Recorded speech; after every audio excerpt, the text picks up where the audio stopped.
Bored ka na ba sa buhay dahil wala kang makausap na kaibigan or jowa? Meron akong ituturong app sa'yo na siguradong magkakaroon ka ng maraming kaibigan. Ito nga ang Chata apps. Dito, pwede kang mag-live, pwede kang kumita, at pwede ring mag-post ng maraming pictures. At ari pa nga yung pinaka nagustuhan ko sa apps na ari.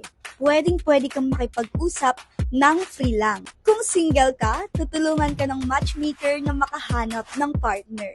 Totoong tao ang makakausap nyo din at pwede kayong pumili kung sino lang yung gusto nyong kausapin. Pero kung wala kayong mapiling i-chat, huwag kayong mag-alala dahil maraming mag-chat sa inyo. Tapos, kayo na lang yung pumili kung sino yung gusto nyong replyan sa kanila. Mag-post ka lang ng maraming picture mo, marami nang mag-chat sa iyo. Makikita nyo rin kung sino yung nag-visit sa inyo.